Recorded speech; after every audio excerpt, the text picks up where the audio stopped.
Hifadhi. Kwa hivyo tunashukuru Bwana kwa sababu ya yale yote ambayo ametutendea. So tunawakaribisha sana katika ibada yetu ya pili. Mimi ambaye nawalisia neno la Bwana, nasikia nikiwa nimeheshimika sana na nimebarikiwa. So najua kwamba kwa hizo dakika kidogo ambazo ziko mbele yetu tutaweza kubarikiwa pamoja. Haleluya. Amen. Nataka kuleta neno la Bwana mchana wa leo. Na kichwa chake ni nuru. Bwana atukuzwe sana. Ama the lights. Hadi kichwa chake ni nini? Ni nuru. Bwana atukuzwe sana. Amen. Hebu tuwekea kitabu cha Matthew chapter 5 and verse number 13. Tuweze kuanzia mahali pale, tuweze kubarikiwa sana.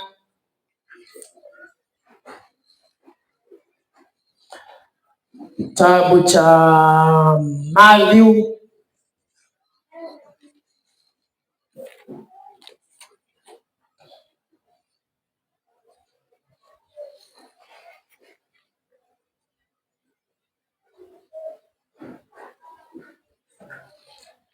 yapo kwa nilikuwa nataka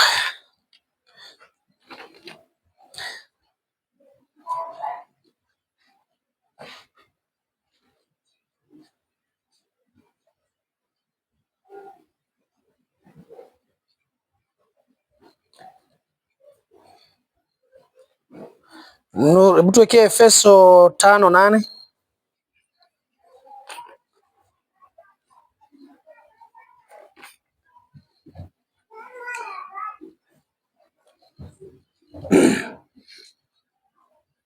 Inasema, kwa maana zamani nyinyi mlikuwa giza, bali sasa mmekuwa nuru katika Bwana. Enendeni kama watoto wa nuru. Bwana atukuzwe sana. So maandiko hapa inatunenea kuhusu nuru ama mwangaza. Bwana atukuzwe sana. So nilipokuwa najaribu kuangalia kuhusu sasa, nao Kiswahili inakuwa mzito. Sasa nuru na mwangaza si the same. Kwa sababu Kiingereza inasema ni light. Si ndio? So nuru ni light, mwangaza ni light. Bwana atukuzwe sana. So nilipokuwa naangalia kuhusu kazi ya mwangaza ama nuru, nilikuwa naona ya kwamba kwa mambo ambayo huwa tunafanya siku baada ya siku ni kwamba mwangaza inatusaidia kuona. Bwana atukuzwe sana. Haya, sisi tunajua hiyo ndio kazi ya mwangaza. Ukiulizwa what are the uses of light? The uses of light utasema kwamba moja ni kwamba ina enable vision. Hauwezi tembea bila mwangaza. Bwana atukuzwe sana. Usiku kukiwa na giza, unataka ukuwe na katochi at least inakumulikia mahali unakanyanga, kwa sababu ukienda katika giza si utaanguka. Bwana atukuzwe sana. Kazi nyingine ambayo ilikuwa ni ya light, hata ukisoma shule ilikuwa inasaidia photosynthesis. Bwana atukuzwe sana. Sasa nawarudisha sasa wanafunzi wa ile sayansi ya kitambo. Kwa sababu uses of light inasaidia kwa miti ama majani kutengeneza chakula. Bwana atukuzwe sana. Hiyo ile ni kwamba inasaidia kamera kama hii. Kamera kama hii iwezi chukua hizo picha pasipokuwa na nini? Pasipokuwa na light. Bwana atukuzwe sana. So tunapofananishwa na mwangaza, inamaanisha kwamba tuko na kazi kubwa sana ambayo tunafaa kuifanya. Bwana atukuzwe sana. So mahali pengine Yesu akiongea na watu aliwaambia kwamba nyinyi ndio nuru ya nini? Nuru ya ulimwengu. Bwana atukuzwe sana. Na hiyo basi ndio nilikuwa natafuta hapo, nikaconfuse na chumvi hiyo ambayo ilikuwa ni Matthew 5:13. So kuna basi ambayo nilikuwa nimesoma, Yesu alikuwa anawaambia kwamba nyinyi ndio nuru ya ulimwengu. Asante sana. Kumbe hata ilikuwa tu hapo chini. So maandiko inasema kwamba nyinyi ni nuru ya ulimwengu. Mji hauwezi kusitirika ukiwa juu ya mlima. Bwana atukuzwe sana. So nataka nikunenea asubuhi ya leo, nikwambia kwamba wewe ni nuru. Bwana atukuzwe sana. Ambia jirani yako wewe ni nuru. Wewe ni nuru. Na maandiko yanaendelea kusema kwamba wewe ni kama mji uliojengwa juu ya mlima. Haleluya. Kumaanisha ya kwamba huo mlima hauwezi ukasitirika. Huo mji huwezi ukasitirika. Kila mtu akiwa mbali anaona mji umejengwa juu ya mlima. Kila mtu akiwa mahali amekaa, bora tu angalie mlima, unaona mji umejengwa mahali pale. Bwana atukuzwe sana. Maandiko inaendelea kusema kwamba hakuna mtu ambaye anaweza washa taa alafu aifunikie. Haleluya. Inasema kwamba verse 15, wala watu hawawashi taa na kuiweka chini ya pishi, bali juu ya kiango, nayo yawaangazia wote waliomo nyumbani. Haleluya. Ya kwamba huwezi weka taa, hauwezi washa taa nyumbani alafu weke chini ya kitanda. Vile unafanya nini? Unawasha taa, unaihang mahali. Bwana atukuzwe sana. Hiyo ni kwa wale ambao kwao bado maendeleo haijafika vizuri, hakuna stima, bado wanatumia taa. Bwana atukuzwe sana. Unajua kuna dunia kama hiyo. Unajua nilikuwa surprise. Nilikuwa nadhani Nyeri yote inakuwa imejaa stima. Haina kuwa surprise, unaingia mahali unasikia huku stima haijafika, unashindwa aje? Ni Nyeri ama ni wapi? Bwana atukuzwe sana. Unajua nayo stima inakuwa fani, kuna mahali inaenda unasikia transformer, ile nguvu inatoka kwa transformer haiwezi kupita hapa. Ingine inatoka na huku unasikia tena ile transformer ingine haiwezi kupita hapa. Ingine inatoka na huku na huku, sasa unapata hii area inabaki ikiwa nini? Ikiwa blackout. Bwana atukuzwe sana. Kienda kwa power anakuambia hapana, ile transformer iko hapo, haiwezi fikisha power hapo. Tena unaambiwa hii ingine haiwezi fikisha. So unapata kwamba unabaki tu ka island. Hiyo area yote ingine iko na stima, lakini yeye iko. Bwana atukuzwe sana. Hiyo ndio kazi ya stima. So tunasema kwamba wakati unawasha taa hauwezi weka chini ya kitanda. Bwana atukuzwe sana. Unaweka wapi? Mahali juu. Kila mtu aweze kuona. Nyumba ijae mwangazi. Nyumba ikuwe na nuru. Bwana atukuzwe sana. So maandiko yanatufananisha ya kwamba sisi ndio nuru ya ulimwengu. Bwana atukuzwe sana. Wewe ndio nuru ya nini? Hiyo inamaanisha kwamba kuna solution ambayo wewe kama nuru umekojewa ulete katika ulimwengu. Bwana atukuzwe sana. Kazi moja ya light ama ya nuru ni kuleta mwangaza katika giza. Haleluya. Ya kwamba ukiingia ndani ya nyumba ukae kama imejaa giza, uwashe tu kamshale moja tu ya kiberiti, mwangaza unajaa kwa nini? Kwa nyumba. Kama kuna kitu ulikuwa unatafuta unaipata. Bwana atukuzwe sana. Nakumbuka tukiwa huko Gishari tukikua, unajua huko na sima, hata sasa bado sima haijafika, wakati bado tuna. So kuna ile wakati ulikuwa unaenda na kale kataa, kalikuwa kanaitwa nini? Kanyitera. Ni wakati unajua kanyitera? Ile kanyitera kalikuwa unaenda kautambi, kanawa koroboi. Hiyo mtu angetaka kukuteza tu.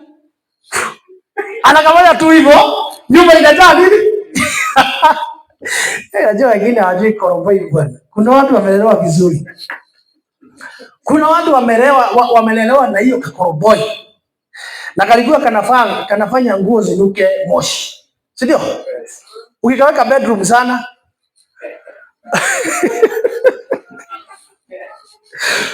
So, lakini haja kubwa ilikuwa inaleta mwangaza. Ilikuwa inaleta mwangaza. Bwana atukuzwe sana. So hapa tunaambiwa kwamba sisi ndio nuru ya ulimwengu. Na tunaambiwa kwamba sisi tumefananishwa na mji uliojengwa juu ya mlima, ambao kila mmoja anaelewa kuna mji pale juu ya mlima. Bwana atukuzwe sana. Na tunaambiwa kwamba hauwezi washa taa alafu ifunikie. So inamaanisha wewe kama nuru hauwezi jificha usionekane. Bwana atukuzwe sana. Na wakati unajizima kama hiyo koroboi unazimwa hivi, inamaanisha hauna haja ya kuwepo. Haleluya. Sasa kwa sababu sasa kama hauleti nuru mahali kuna mwangaza, wewe uko na haja ya kuexist? Hauna haja. Kwa sababu ukiwa na hiyo koroboi ya mataa alafu bado unasumbuliwa na giza, hiyo inamaanisha haikusaidii. Kwa sababu hiyo koroboi ikiwa bila mafuta haitakusaidia, utakuwa tu ni kama hauna. Bwana atukuzwe sana. So sisi tunaambiwa kwamba sisi ndio nuru ya ulimwengu. Bwana atukuzwe sana. Kama ambavyo nimekuambia ya kwamba kuna suluhisho ambayo tunagojewa tupeane kwa ulimwengu. Mahali kuna giza, mwangaza umeingia. Bwana atukuzwe sana. Mahali kulikuwa na giza ya magonjwa, mwangaza ukiingia, giza inafanya nini? Inapotea. Haleluya. Tumeambiwa na first speaker, kuna mtumishi wa Bwana alikuwa anaingia mahali, unasikia mapepo wanaambiana alert ya kwamba tuondoke, kwa sababu kuna mtu anaingia ndani ya huu mji. Bwana atukuzwe sana. Inamaanisha hawawezi kaa mara mbili. Kama nuru inaingia, giza inafanya nini? Giza inaondoka. Haleluya. Hakuna situation utaenda ukute ya kwamba kuna nuru na kuna giza ndani ya nyumba moja. Inawezekana? Haiwezekani. So kama ndani ya nyumba yako kuna giza, jua ya kwamba hakuna nuru. Wala atukuzwe sana. Kama kuna nuru, jua ya kwamba hakuna giza. Kwa sababu lazima mmoja ipee ingine nafasi. Wakati nuru inaingia, giza inapeana nafasi. Wakati giza inaingia, nuru inapeana nafasi. Inaondoka, giza inatawala. Haleluya. Ambia jirani yako wewe ni nuru na unafaa kuangaza. Bwana atukuzwe sana. Tunafaa kufanya nini? Tunafaa kuangaza. Maana tunaambiwa kwamba hauwezi washa taa alafu uifunikie. Ya kwamba umeng'ang'ana, umetafuta bulb, umetafuta waya, umewasha bulb, alafu umeweka chini ya kitanda na huko chini na umewasha bulb. So ni kumaanisha the rest of the house, the rest of the room ni giza tupu. Lakini chini ya kitanda kuna mwangaza. Hiyo mwangaza haisaidii. Bwana atukuzwe sana. Hiyo inamaanisha kwamba lazima, kama ambavyo tumesema, lazima tulete suluhu kama mwangaza katika jamii. Haleluya. Katika jamii zetu wanatuhitaji. Wanahitaji mwangaza wako. Wanahitaji kuona hiyo nuru yako. Wakati kuna giza ya magonjwa, unaonekana nuru inaingia, magonjwa inaondoka. Bwana atukuzwe sana. Katika society, katika jamii, katika familia tunahitajika. Haleluya. Tunafanya nini? Tunahitajika, maana sisi ndio nuru. Lazima tulete suluhu ya ulimwengu katika jamii zetu. Suluhisho yetu inagojewa katika taifa. Sisi ndio nuru. Tunafaa kusimama kwa niaba ya taifa, ndio giza iweze kuondoka, nuru iweze kutawala. Haleluya. Lakini hatutanyamaza giza iweze kutawala, na sisi ndio nuru tunagojewa. Bwana atukuzwe sana. Kuna mambo ambayo watu wanafanya inaficha nuru. Bwana atukuzwe sana. Kuna mambo ambayo tunafanya hata kama sisi ni nuru, unapata ya kwamba nuru yetu haiangazi tena. Hizo ndio inakuwa imetawala. Bwana atukuzwe sana. Jambo la kwanza ni kwa sababu gani? Kunyamaza wakati unastahili kuongea. Bwana atukuzwe sana. Hiyo ni jambo moja ambao unafunikia taa yako. Unanyamaza wakati unastahili kuongea. Bwana atukuzwe sana. Be quiet when you should speak. Lazima ikifika ni wakati wa kuongea, unafanya nini? Unaongea. Bwana atukuzwe sana. Ya kwamba hapo haifai kwenda hivyo. Hapo haistahili, hapo haiwezekani, hapo haitaenda hivyo. Bwana atukuzwe sana. Kwa sababu wewe ndio unakojewa ulete suluhisho.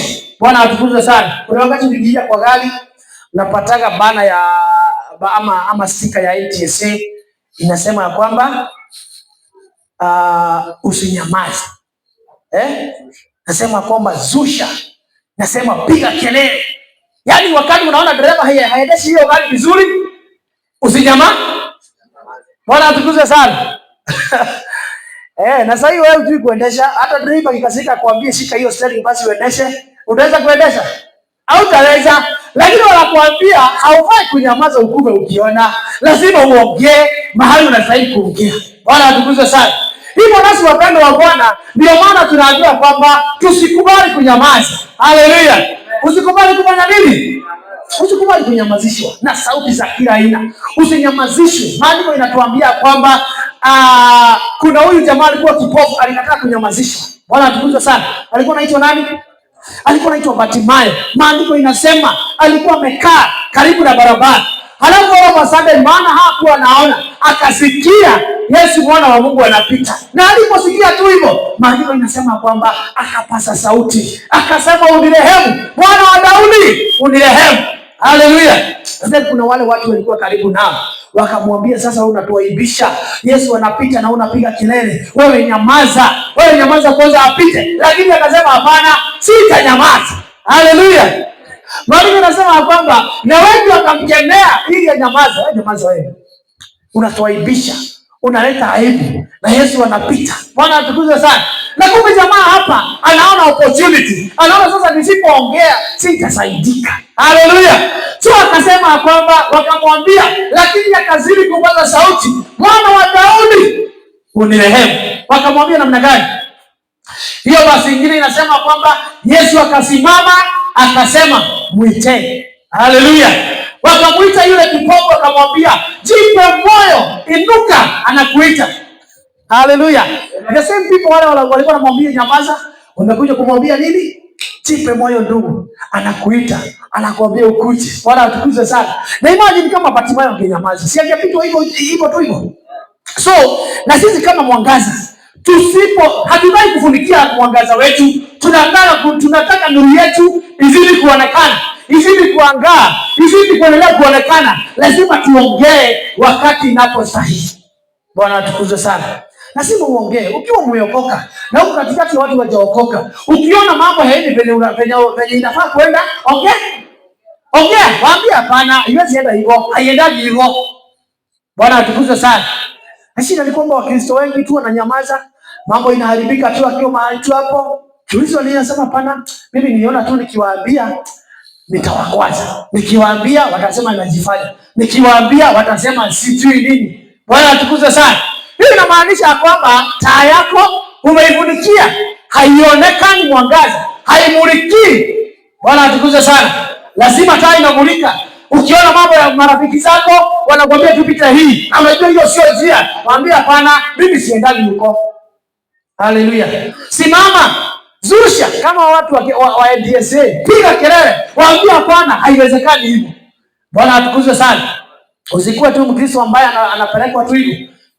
Tuingie hapa kwa club. Wewe tukikunywa pombe utakunywa soda. Unasema tu ni sawa. Kwa sababu unataka kuharibu urafiki. Unaingia pale siku moja ya pili ya tatu, wanakuambia hoja unasikia venye tunasikia. Tunasikiana. Bwana atukuzwe sana. Kiendelea mwezi mmoja mbili, si unakuwa wa hiyo kanisa yao. Bwana atukuzwe sana. Lazima uongee. Wacha nuru yako, wacha nuru iangaze. Wacha watu wajue ya kwamba wewe ni nuru. Na kila mahali unapoenda, nuru yako inafanya nini? Nuru yako inaangaza. Bwana atukuzwe sana. Kwa hivyo nimekuambia kwamba ongea mahali ambapo inafaa kuongewa. Bwana atukuzwe sana.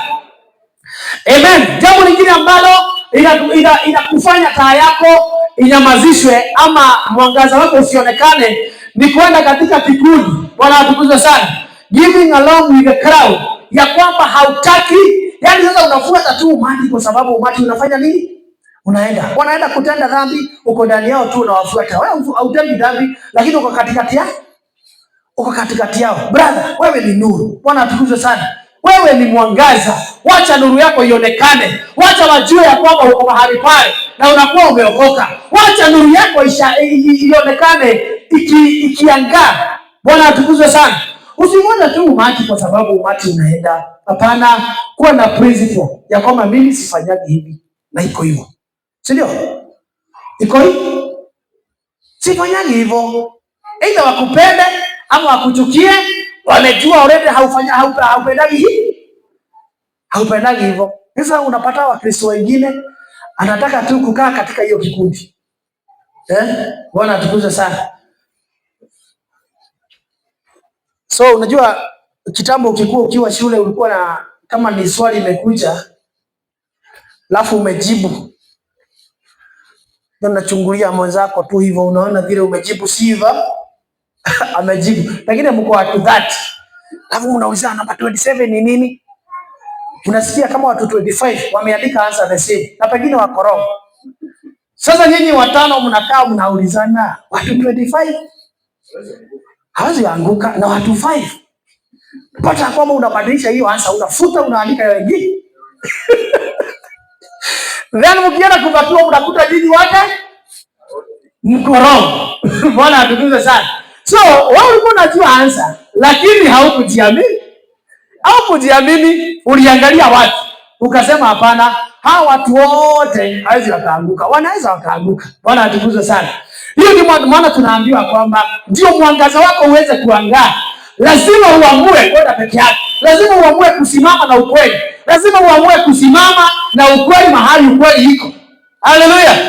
Ukifuata watu wengi sana, saa zingine wanakupeleka katika njia isiyofaa. Haleluya. Na katika hiyo, ukienda hiyo, utapata ya kwamba ukitembea na watu katika hiyo crowd. Hebu tuwekee John chapter 3 verse 1. John chapter 3 verse 1. Ya kwamba ni vizuri kutembea. Tembea katika nafasi yako. Bwana atukuze sana. Maandiko yanasema kwamba basi palikuwa na mtu mmoja wa Mafarisayo, jina lake Nikodema, mkuu wa Wayahudi. Huyo alimjia usiku akamwambia, Rabi, twajua ya kuwa huu mwalimu umetoka kwa Mungu, kwa maana hakuna mtu awezaye kuzifanya ishara hizi uzifanyazo wewe usipokuwa Mungu yuko naye. Bwana atukuzwe sana. So tunaambiwa kuna jamaa alikuwa anaitwa Nikodema. Tunajua Nikodema alikuwa mmoja wa wakuu wa sheria. Bwana atukuzwe sana. Na tunajua kwamba historia wa watu ukiwafuata, kazi yao sana sana ilikuwa kukosoa yeye. Si ndio? Alikuwa anamkosoa. Akiponya kipofu Sunday, badala washangilie wafurahie, wanasema hapana, haiwezekani hivyo. Hiyo kazi haingefanyika leo. Bwana atukuzwe sana. Hao walikuwa kama referee kwa uwanja. Referee kazi yake inakuwa kuangalia nini? Makosa. Ukiweka mguu hivi, anakwambia hapana, anasimamisha mpira, umecheza vibaya. Ukiangusha mwenzako, anasema hawezi akafunga macho, anakuangalia hivi. So, kuna jamaa mmoja ambaye alikuwa anaitwa Nikodema. Alikuwa katikati yao kikundi. Yeye mwenyewe akatafakari, akaona ya kwamba huyu yale mambo anatenda, hakuna mtu aweza kutenda isipokuwa Mungu ako na yeye. Lakini akaona nikienda niambie wale wengine, obvious watanikemea, wataniambia ameweza kuniwin, wataniambia mimi sasa nimeanza kujielewa. Akajua mimi nitaenda peke yangu. Bwana atukuze sana. Nitaenda peke yangu. Wapendwa wa Bwana, si wakati wa kuwa na umati. Bwana atukuze sana. Ambia jirani yako atakuwa na umati. Wachana na umati sasa. Chukua mwelekeo wako. Enda katika njia yako. Bwana atukuzwe sana. Na katika njia hiyo mwangaza wako utaweza kuangaa. Otherwise kama utaenda na kikundi, maybe watakuwa wamekosea, uko katikati yao, utahesabiwa pamoja na wale watu. Bwana atukuzwe sana. Kuna mtu mmoja alituambia hapa, ukiona mapasasi wawili wakitembea na kuna mwizi katikati yao, Bwana atukuzwe sana. Huyo mtu hata kama ni mwizi ataitwa lipa, kwa sababu anatembea na Bwana atukuzwe sana. Na wewe ukitembea na wezi wawili na wewe ni pasta katikati yao, watasema kuna wezi watatu walipi. Bwana atukuzwe sana. Maana wale watu unatembea nao wana kuinfluence tabia. Bwana atukuzwe sana. So, yale ni mambo ambayo tunafanya, tunazuia mwangaza wetu kukosa kuonekana. Bwana atukuzwe sana. Ya tatu ambayo inafanya kwamba mwangaza wako usiweze kuonekana na wewe ni nuru, ni kwamba unakubali dhambi ikutawala. Bwana atukuzwe sana. The moment you allow sin katika maisha yako, hakuna wakati mwangaza utaonekana. Bwana atukuzwe sana. Wewe unataka mwangaza ionekane, lakini umejaa katika dhambi. Bwana atukuzwe sana. Unataka mwangaza wako uonekane, lakini marafiki wako ni walevi wote. Unataka mwangaza wako uonekane, lakini wale watu unatembea nao wamejaa uongo. Wewe unataka mwangaza wako uonekane, lakini wale unatembea nao wote wanajulikana ni makoloni. Bwana atukuzwe sana. Hawezi mwangaza huwezi ukaonekana, itakuwa imezimwa. Haleluya. Itakuwa imefanya nini? Itakuwa imezimwa. Lazima usimame kama mtu wa Mungu. Wacha watu wajue fulani ameokoka, fulani mwangaza, fulani nuru yake inamulika. Haleluya. Kwa sababu hiyo ndio inafaa kuonekana. Bwana atukuzwe sana. Naona masaa yetu imeenda, hata dakika zingine kama 10 inakuja nikuwe nimemaliza. Bwana atukuzwe sana. So, nimekwambia hao ni mambo ambayo yanafanya mwangaza wako usionekane. Na kwa sababu tunataka mwangaza wetu uionekane, maana sisi ni nuru na hatuwezi kaa hivyo, lazima tuombe solution kwa dunia. Lazima mtu akikwambia, "Brother, niko na hitaji, niko na mahali nimefinyika, niombee." Haleluya. Na kwa sababu wewe ni nuru, unasimama, mwangaza inaonekana katika maisha yake. Akikwambia shika mzigo wangu niombee, mkumbuke, jaribu kumuombea. Na unapomuombea mambo yanatendeka katika maisha yake, kwa sababu wewe ni nuru. Wakati unamuombea anasimama kama shuhuda ama shahidi, anasema kwamba uliniombea na imetendeka. Bwana atukuzwe sana. Na uliombea jambo fulani na ikatendeka. Haleluya. Kwa sababu wewe ni mwangaza. Unakuwa ukiingia katika maisha ya mtu, akikwambia brother niombee, ila mambo unamuombea, akikaa siku 2 3 ama mwezi ama miezi 2, anakumbuka kuna ombi nilipea mtu fulani na hakika Mungu ametimiza. Bwana atukuzwe sana. Kuna ombi nilitumana niombewe na hakika Mungu ametenda. Haleluya. Kwa sababu lazima tupeane solution. Hatuwezi kuwa ni nuru lakini tukiingia katika watu wako na shida, bado hata sisi tunaingia katika hiyo klasi yao. Wakikuwa wanaiba shida na sisi tuko katikati yao. Hakuna yule ambaye anapeana hope, hakuna yule ambaye anapeana tumaini. Sisi tuko mahali pale tuweze kuomba suluhisho. Bwana atukuzwe sana. Tuko mahali pale kama mwangaza tuweze kupeana suluhisho kwa dunia. Wakati mambo inainama tunasema hapana, haitaenda hivyo. Haleluya. Wakati jamii zetu zimefinyika, unasimama kama nuru ya hiyo jamii. Unaombea jamii yako na mambo inabadilika. Otherwise, kama hautakubali hivyo, hautakuwa nuru, utakuwa tu kama mtu wa kawaida tu. Watu hawatakuassociate na nuru kwa sababu tabia yako, mienendo yako, matendo yako haiendi kulingana na nuru. Bwana atukuzwe sana.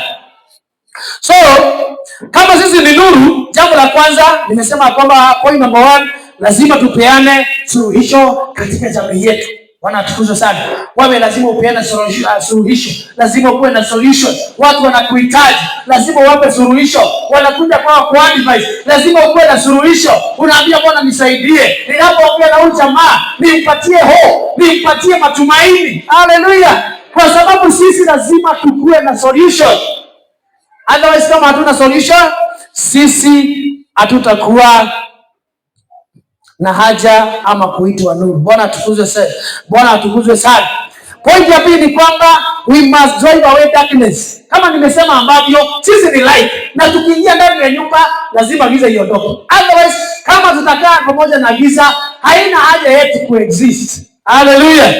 So, hebu tuwekee Isaiah 60 kuanzia hapo 1. Isaiah 60 chapter 60 verse 1.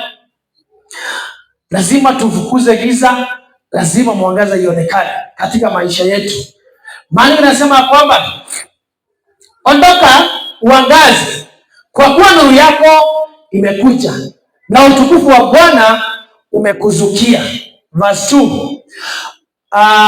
Maana tazama giza litaifunika dunia na giza kuu litazifunika kabila za watu, bali wewe atakuzukia wewe na utukufu wake utaonekana juu yako. Bwana atukuzwe sana. Yakobo lazima uondoke uangae. Wewe ni mwangaza, lazima uondoke uangae. Maana tunaambiwa Yakobo giza kuu litafunika dunia. Kuna giza ya aina nyingi ambayo inafunika dunia. Kuna giza ya magonjwa ambayo inafunika dunia. Unapata giza imejaa, giza ya magonjwa, giza ya watu ambao hawana hope, hakuna matumaini. Watu wanalia shida, watu hawaoni kesho, watu waonekana kwamba kuna matumaini, lakini maandiko inasema ya kwamba inuka wewe, maana wewe ndiye nuru, nuru yako inakuzukia. Anasema kwamba giza itaifunika dunia. Haleluya. Lakini maandiko inasema lakini wewe, Bwana atukuzwe sana. Verse 2 inasema bali Bwana atakuzukia wewe na utukufu utaonekana juu yako. Haleluya. Lazima tukubali kuinuka, lazima tukubali kuangaa, lazima tukubali kusimama na tuombe solution. Tumeambiwa kwamba giza itaifunika dunia na tukasema kuna giza aina nyingi. Hata umasikini bado ni giza. Unapata kwamba umasikini umejaa, watu wanakosa matumaini, hawaoni haja ya kuishi, hawaoni haja ya kuendelea kwa sababu giza imefunika. Lakini tunaambiwa ya kwamba sisi ndio nuru. Tunafaa kuamka, tunafaa kuangaa, tunafaa kupeana solution, tunafaa kupeana njia. Haleluya. Tunafaa kupeana mwelekeo, maana sisi ndio nuru ya ulimwengu. Kwa hivyo lazima tuondoe giza. Kila mahali tunapoenda lazima tufanye nini? Lazima mwanga uonekane. Point number 3 ni kwamba kama ambavyo nilikuwa nimesema ya kwamba we should not keep quiet when we are supposed to speak. Hatufai kunyamaza, hatufai kunyamaza wakati tunahitajika kuongea. Hatufai kunyamaza, tunafaa kuongea. Mahali unastahili kusimama uweze kutestify, simama, wacha nuru ionekane. Bwana atukuzwe sana. Wacha nuru ifanye nini? Wacha nuru ionekane. Huwa sasa zingine tunaambia tusokee, maybe kuna door to door. Hapo ndipo mwanga unafaa kuonekana, unafaa kumulika. Wacha watu wajue ya kwamba mwangaza wako inamulika. Tokea, ongea na watu, usinyamaze. Sasa hivi unafaa kuongea. Haleluya. Sasa hivi unafaa usikike, ukispread the gospel, ukihubiria watu, ukiwapatia matumaini wale ambao wamekosa matumaini. Unasimama na unaonekana ukitenda mema, kwa sababu tunaambiwa kwamba haufai kunyamaza mahali ambapo unafaa kuongea. Bwana atukuzwe sana. Hiyo ni kwamba we should stop doing evil. Kama lazima mwangaza wetu ionekane, kama lazima mwangaza wetu mulikia watu, lazima tuachane na dhambi. Haleluya. Lazima tufanye nini? Lazima tuachane na dhambi. Hivi nilikuwa nimesema tuwekee John 3:20. John chapter 3 verse 20. Kama tunataka mwangaza wetu uendelee kuangaza, lazima tuachane na dhambi. Maandiko inasema kwamba maana kila mtu atendaye mabaya huichukia nuru, wala haji kwenye nuru, matendo yake yasije yakakemewa. Verse 21. Bali yeye aitendaye kweli huja kwenye nuru, ili matendo yake yaonekane wazi, ya kuwa yametendwa katika Mungu. Bwana atukuzwe sana. Ya kwamba lazima tutembee katika nuru. Na yule mtu ambaye anapenda nuru hatembei na giza, hatembei katika giza. Matendo yake ni matendo ya nuru. Maana tunaambiwa kwamba yule ambaye, rudisha verse 20, yule ambaye anatenda mabaya huichukia nuru, hawezi tena kumulikwa. Haleluya. Hata ni hivyo, hata saa hizi ulimwengu wa kiasi, wale watu wanatenda mabaya hawezi wakatembea katika mwanga, wanakaa katika giza. Bwana atukuzwe sana. Wale watu wa kupiga geta wanakudulia katika mwangaza. Pana anakutai mahali tai veisia umeingia katika giza, hapo ndipo anakupigia geta. Kwa sababu gani? Akikupiga geta mbele ya taa utamjua, au watu watakusaidia. Lakini ukisikia mtu anapiga nduru kwa giza, wewe unaenda kwa giza? Hapana. Sikia watu wakiuliza nini inaendelea? Nini inaendelea? Sasa hiyo umepiga nduru na huko hakuna mtu anatokea. Amen. So maana tunaambia kwamba maana kila mtu atendaye mabaya huichukia nuru. Hakuna mtu anatenda mabaya anapenda mwangaza. Kwa sababu tunaambiwa wala haji kwenye nuru, matendo yake yasije yakakemewa. Maana matendo mabaya atakemewa, ataambiwa hapana, haufanyi vizuri, au unastahili kufanya hivyo, na hataki. So kwa sababu yeye si mtu wa giza, si mtu wa nuru. Lakini tunaambiwa yule ambaye ni mtu wa nuru, matendo yake anayatenda wazi, kila mtu anaiona. Maandiko ikasema kwamba anaitenda kwa wazi, ili kila mtu ajue ya kwamba matendo yale yametokana kwa Mungu. Haleluya. So wapendwa wa Bwana, ikiwa tunataka nuru yetu iweze kuangaa, lazima tuachane na dhambi. Haya, alafu nyingine ni kwamba our light should bear fruit. Lazima mwangaza wetu uzae matunda. Haleluya. Kumbuka tumeambiwa kwamba sisi ndio nuru ya ulimwengu, na lazima matendo yetu yaonekane yako na matunda. Tuwekee Ephesians chapter 5 and verses 9. Tunaendelea kumalizia Waefeso 5:9. Maana tunasema kwamba kwa kuwa tunda la nuru ni katika wema wote na haki na kweli. Bwana atukuzwe sana. Hiyo inamaanisha nuru iko na nini? Iko na matunda. Lazima kuwe na matunda. Hawezi kuwa mtu wa nuru na hauna matunda. Bwana atukuzwe sana. Ukitaka kujua kama wewe ni mtu wa nuru, maandiko inasema kwamba matunda yake ni katika wema wote. Kuwa mtu mwema. Bwana atukuzwe sana. Katika wema wote na katika haki na katika kweli. Mambo matatu: wema, na haki na kweli. Hiyo ndio matunda ya nuru. So ukiangalia katika maisha yako reflect, uone hakuna matunda hayo matatu yanaonekana, wewe uko na swali. Rudi katika njia. Haleluya. Lazima ukuwe nuru. Lazima roho yako iangae. Kuwa mtu mwema, kuwa mtu ambaye anapendeka. Bwana atukuzwe sana. Wacha katika ofisi ukiingia, kuwa mtu mwema. Haleluya. Unajua kuna watu unaingia kwa ofisi ya serikali, unapata yule mtu ako mahali pale, hata hana wema kabisa. Hata hawezi kukukaribisha. Ile lugha anakuongelesha, hata kama ulikuwa na jambo ulikuwa unataka kusaidiwa, unaanza unaogopa vile utaia. Bwana atukuzwe sana. Sasa kwa ofisi kama hiyo, pata mtu amekuwekea stone face. Hata unashinda nitaanzia wapi? Lakini kuna mtu tu mwema, ukimkuta na kukaribisha, karibu ndugu, karibu dada, habari yako, ukitaka nikusaidiaje? Bwana atukuzwe sana. Hata kama ulikuwa unahitaji, si unaona at least hata ni kama umesaidika nusu. Haleluya. Na mwenyewe unakuta ameweka sura kazi. Hata hakuna salamu. Unatakaje? Unataka nini? Kwanza mtu akikwambia hivyo, hata ile ulikuwa nayo yote ina evaporate. Bwana atukuzwe sana. Sasa hata daktari, unajua daktari ukimkuta anavaa kuwe na lugha ambayo ni friend. Karibu ndugu, pole sana kwa ugonjwa. Ni wapi kunauma, nikusaidiaje leo? Si unaweza kumuelezea? Mwingine utakuta ameweka sura ya kazi. Shida ni nini wewe? Nini? Wewe mgonjwa wapi? Hata kama ulikuwa mgonjwa, unasema hakuna mahali kuna niuma, unasema niende tu kwa over the counter ninunue ile dawa nafikiria. Bwana atukuzwe sana. But anyway, tunaambiwa kwamba tunda la nuru ni wema. Haleluya. Hiyo ingine ni haki. Kuwa mtu wa haki. Kuwa mtu fair. Bwana atukuzwe sana. Katika lugha nyingine inasema ni mtu fair. Mtu ambaye anafanya mambo fairly. Unafanya tu fairly, yani hata kama ni kesi umeitwa unaamua fair. Bwana atukuzwe sana. Hata kama unapatana na mgeni kwa barabara unamfanyia fairly. Unajua kuna mwingine utamfanyia unaona kwamba huyo jamaa hajanifanyia vile ambavyo inastahili. Bwana atukuzwe sana. So ni vizuri kama Wakristo, kama nuru ambayo inaangaa, wacha matendo yetu ya kuwe fair kwa watu wote. Wacha hata kama mtu hakujui vile ambavyo umemtendea siku ya kwanza, anajua, anajijazia, anasema kwamba huyo mtu lazima ameokoka. Vile ameniongelesha, huyo mtu ameokoka. Vile amenitendea, huyo mtu ameokoka. Bwana atukuzwe sana. Na hiyo ingine ni ukweli. Haleluya. Ambia jirani yako kuwa mtu wa ukweli. Kwa sababu kama wewe ni mtu wa nuru, utakuwa mtu wa ukweli. Haleluya. Watu wengi hapo wanaangukia wapi? Wanaangukia hapo.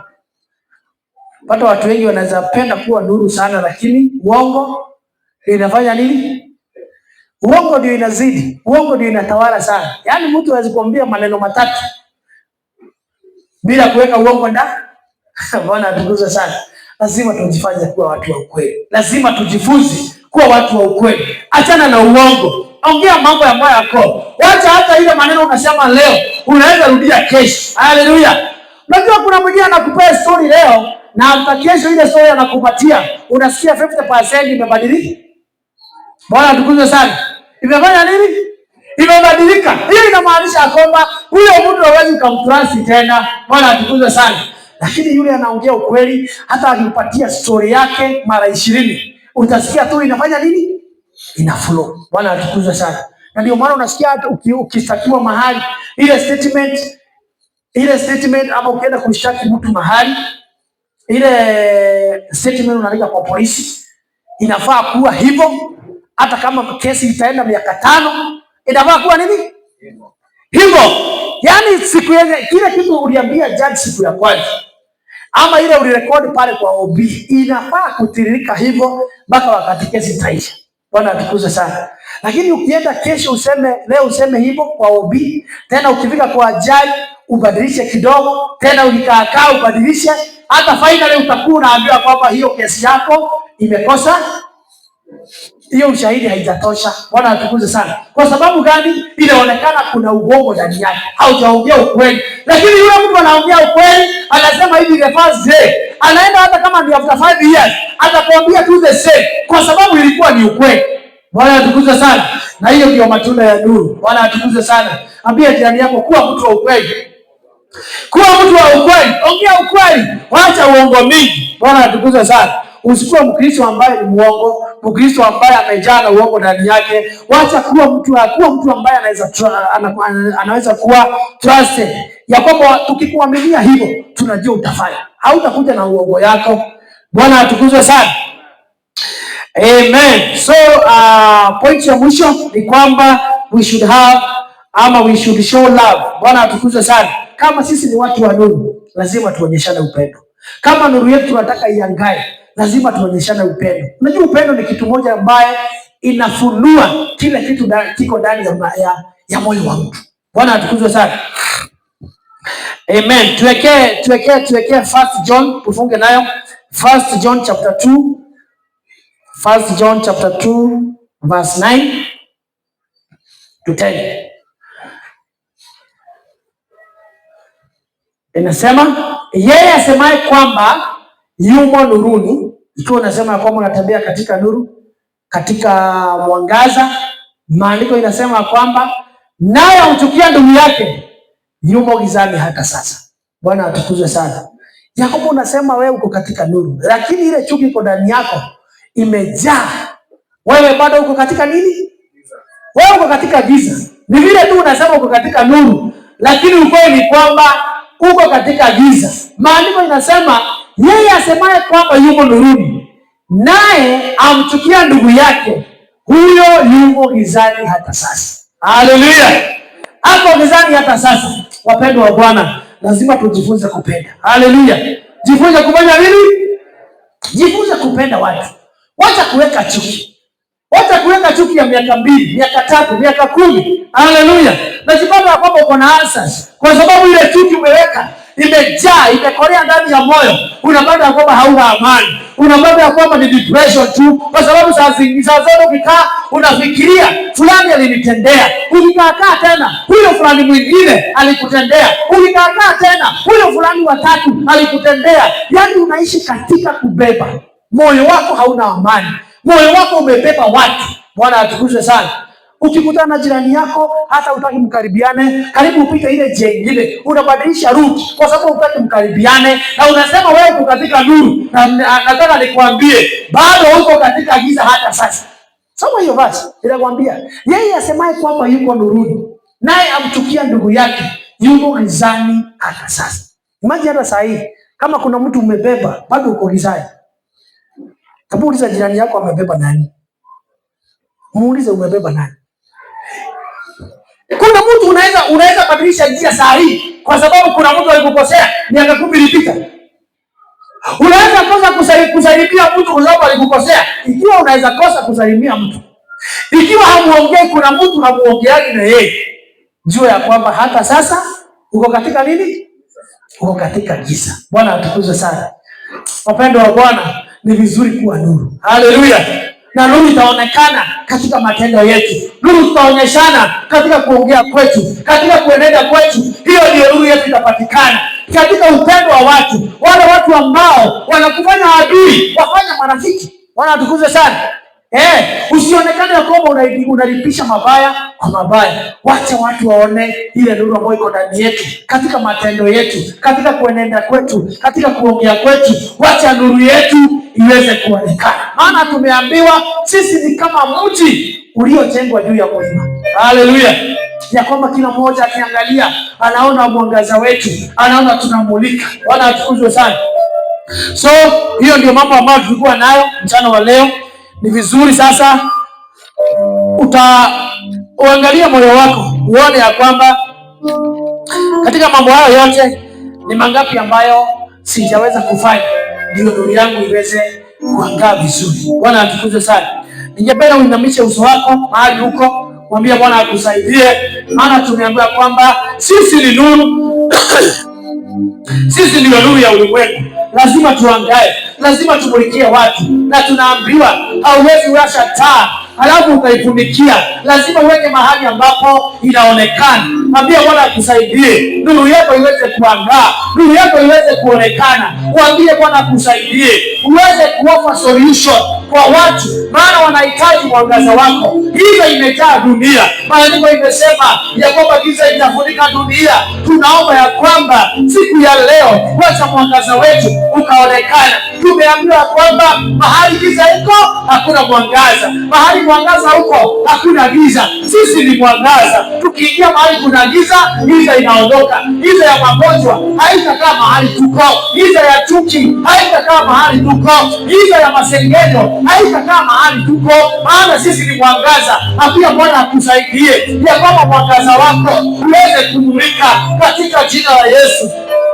Tunakushukuru Bwana, maana sisi ni nuru. Umetuambia kwamba sisi ndio nuru ya ulimwengu, na sisi ndio tunafaa kupeana suluhisho kwa dunia. Tunaomba ukatusaidie tukaweza kuomba solution katika jina la Yesu. Kuna watu wanateseka katika giza, wanapokea solution yetu. Bwana tusaidie katika jina la Yesu. Umesema ya kwamba wale ambao wanatembea katika nuru ama katika matunda ya nuru ni kwamba kuna wema, ni kwamba kuna ukweli. Tusaidie tuwe na wema, tusaidie tuwe na ukweli, tusaidie kuondoa chuki, tusaidie kupendana katika jina la Yesu. Sisi ndio nuru. Lazima nuru yetu iweze kuonekana, lazima nuru yetu iweze kumulika, lazima nuru yetu iweze kusikika katika jina la Yesu.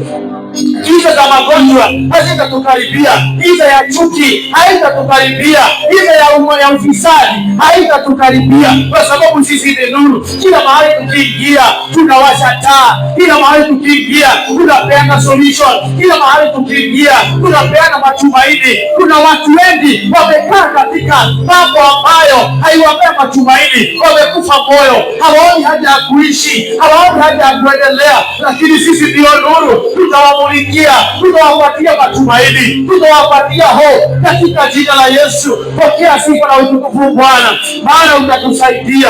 Jina lako libarikiwe, jina lako liinuliwe. Asante Mfalme, tunakuabudu masaa haya Bwana. Tunasema ni asante. Umekuwa mwema Bwana, umekuwa mwaminifu Bwana. Asante kwa neno lako umetunania mchana wa leo ya kwamba sisi ndio nuru ya ulimwengu, na hatuwezi washa taa halafu tukaifunikia, lakini saa yetu tunafaa tunaiweka juu ya mlima inamulikia wengine. Tunaomba kama Jehova tukamulikia wengine wala katika giza. Tusaidie Bwana, tumulikie dunia, tusaidie tumulikie jamii, tusaidie tumulikie wale wanatukaribia katika jina la Yesu. Hivi ikituona inatuondokea, maana sisi ndio nuru katika jina la Yesu. Tusaidie Bwana kuangaa katika jina la Yesu. Umeinuliwa Bwana na umeheshimika. Pokea sifa na utukufu Bwana. Watoto wako Bwana wanapoenda majumbani Bwana, andamana pamoja nao, naomba ukawalinda na ukawahifadhi Jehova. Ninanena kwamba Jehova, afya ndiyo sehemu ya maisha yao, furaha na amani ndiyo sehemu ya maisha yao. Hakuna magonjwa, hakuna maafa, hakuna visani katika maisha yao. Utawahifadhi Bwana, utawatenda mema wanapoanza siku ya kesho. Bwana, natangaza baraka juu ya maisha yao. Pokea sifa na utukufu Bwana. Natangaza Bwana, baraka zako zikawa juu ya maisha yao. Pokea sifa na utukufu, maana wewe ni Mungu, na ni katika jina la Yesu Kristo tumeomba na tunaamini. Amen. Now may the grace